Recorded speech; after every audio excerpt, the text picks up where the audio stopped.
Hey up everybody, I'm just going to do a little bit of an update on this micro lathe that I'm building from scratch. Whenever I put a video up with this lathe, not so much in the messages, but I get quite a few people emailing me that's always interested in what I'm doing with this. So whether it's inspired somebody, some others to, to make a lathe, I don't know, but I'm doing this update really because a lot of people think at the moment, because it's looking like a lathe, they think I'm nearly ready for cutting metal, and I'm not really at that stage yet. So I just want to clarify a few things, and also I've had to do a little modification on it that I thought I'd videoed, and it turned out I made a cock up and I didn't actually video it. I didn't actually video it, so I'll explain that in a minute. But I was sat in my armchair other night and I made a little bit of a list out, and I've got a list here the things that require doing before before it's going to be completed. I'll just quickly go through a few things. I had this chuck donated to me from a fellow YouTuber. It came from Canada. It's Tim at Trollforge Troll Farm. I've got to make adapter plates for this chuck. I've got to make adapter plate for my 3-jaw chuck that I'm going to fit on it. There's all that to do. And I also want to make a set of collets for it, which I'll not go into at the moment because that's quite involved. And then I've got the tool post to make. So to start with, I want to make a 4-way tool post, and then once I've got that done, I'm going to make a quick change tool post with a series of cartridges for different tools, so it's easier and quicker to use. I've got all the guards to do for the change wheels and the pulley, etc. Another important thing I want to do, because I only made this cheap OSB board cabinet up just to get me away, really, to get it standing on something, what I want to do is I want some cast iron legs to make a cast iron base that's more in keeping with the vintage style. So what I've got in mind there then, and I'm on the lookout for, I've got a log burner in my living room, and the log burner sits on 4 cast iron legs. So I could do with a set of 4 cast iron legs similar to that, then put a base on it, and then put the lathe on that. It'll look more authentic then. I know that can be done any time after, and I won't be doing that until I find some cast iron legs that's cheap, I'll put it that way. There's various other things I want to do to it. And when I did my last video, one of my fellow YouTubers, Joe Hildreth, at My Heap, I think his channel's called Joe Hildreth now, it used to be called My Heap, he was taking note of what I was doing here, and I mentioned in my last video when I was doing these change wheels that I couldn't get a tumbler reverse on because everything's so small on this lathe. I mean, it's not much bigger than my hand. I just didn't have enough room to get a tumbler reverse on to reverse the lead screw. Now I must have lived a sheltered life, me, because all the lathes I've worked on, they've either got a quick change gearbox on that does everything automatically, or a tumbler reverse on. But Joe mentioned to look at one of his videos at his Atlas Lathe, and on his Atlas Lathe he's got his lever to change the direction of the lead screw, just in this position here, on lead screw here. And how that works, it's a series of bevel gears. I'll just tell you briefly this because it is a bit more involved than it's more involved than how I'm just going to gloss over it. It's a set of bevel gears, one on one side, one on the other, one at the bottom or one at the top. I can't remember which way it went. and then there's driving dogs that slide on the lead screw, and when you move the lever it moves the dogs into one side of the bevel gear on one side, or it moves the driving dogs onto the opposite bevel gear on the other side, and by doing that it changes the direction of the lead screw. Now my problem is, and I've had this problem all the way through this lathe, it's a bit challenging because of the size of everything.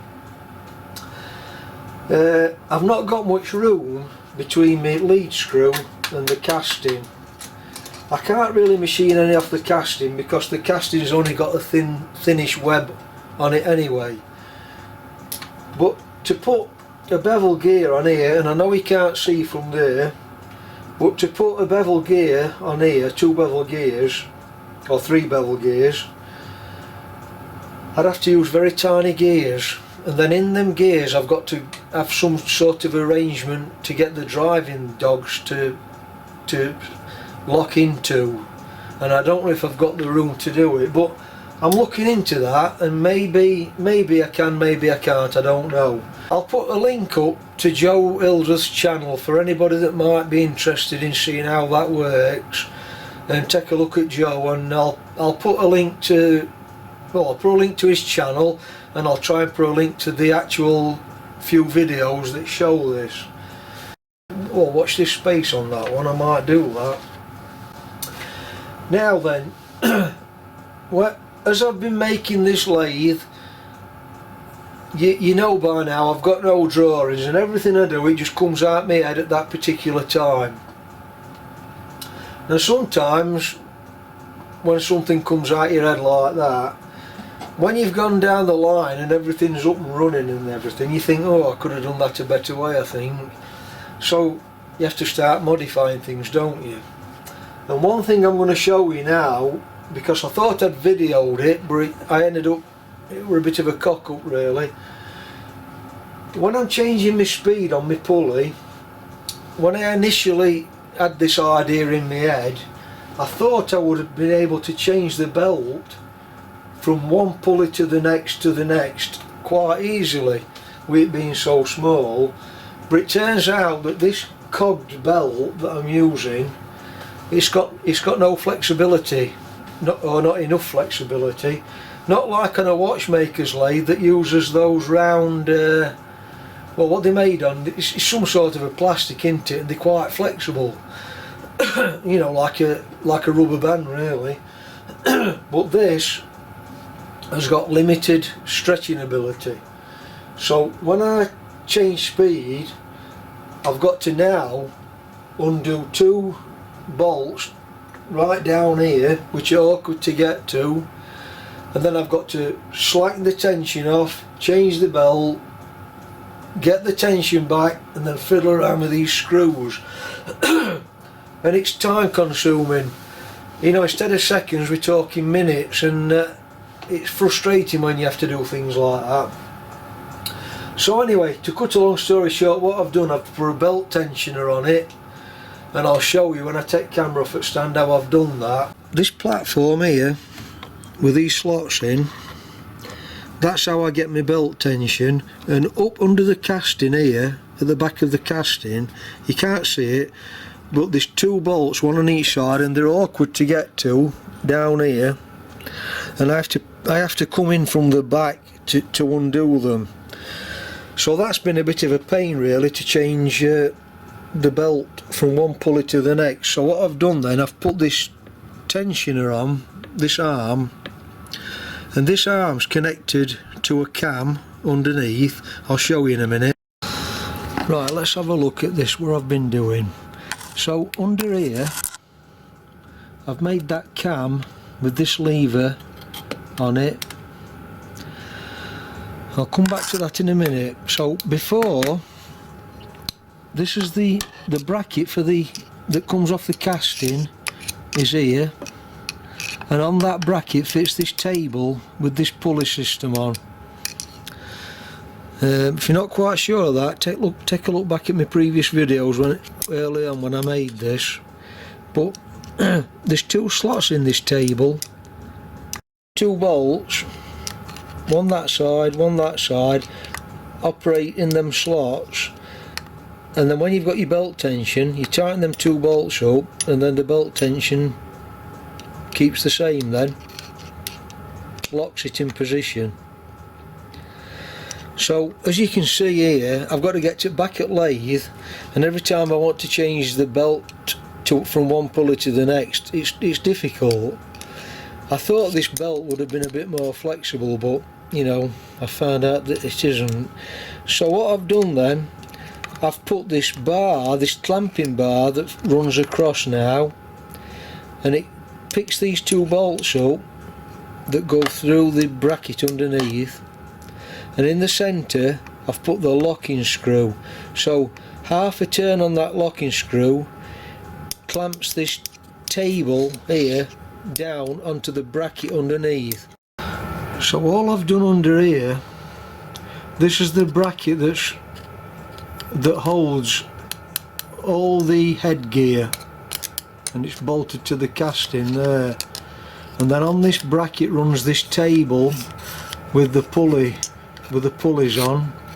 So what I've done, I've made this cam here that presses onto this bracket that's on the casting, that's fixed solid, and then it moves this table in and out. I'll loosen it in a minute and show you. So once I've got that tension, then I just nip that centre bolt up.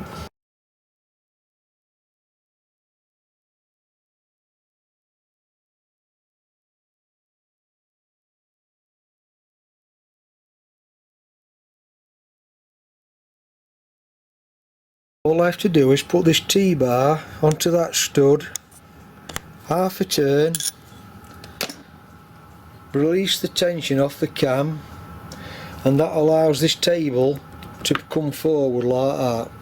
That's giving me my belt, slack on my belt now. I tension that cam up to the correct tension, then I just tighten that screw in the centre, and that's it. Just for anybody that's not actually seen this back gear mechanism working, I thought I'd just, while I'm doing this video, I'll just run through everything again. So to put it into back gear, then I just have to move the locking tab over, pull this knob, which I'm going to make a better knob for that, with a knurled grip on it, because it's a bit difficult. That's another modification to do. Then you pull the whole gear system over, so that gear now meshes with that gear meshes with that gear. Put the locking tab back, so that's now in back gear on this speed on the pulley.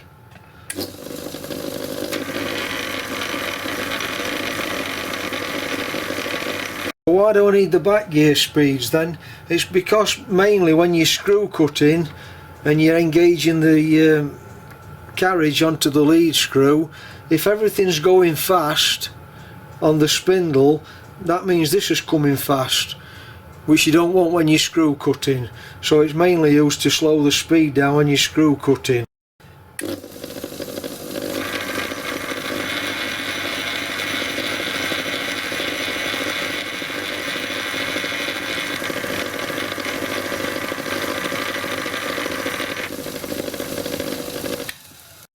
And then to disengage the back gear, you just move the locking mechanism. Then there's 6 holes in this pulley that this gear and that this selector selects into. So it's just a matter of, you've got to push this in, but at the same time you've just got to find them locking holes there. So that's the back gear disengaged and locked off now. And you'll see when I engage lead screw now, it's going to shoot down faster, shoot down the bed faster, which is not ideal when you're screw cutting.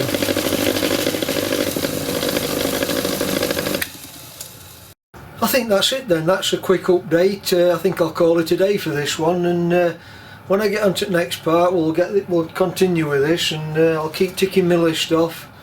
And in between doing other jobs, I've still got my steam loco that I'm working on. So if you found that useful and interesting, give me a thumbs up and a subscribe, I'd appreciate that. And I'll catch you next time then. Thanks for watching. Bye for now.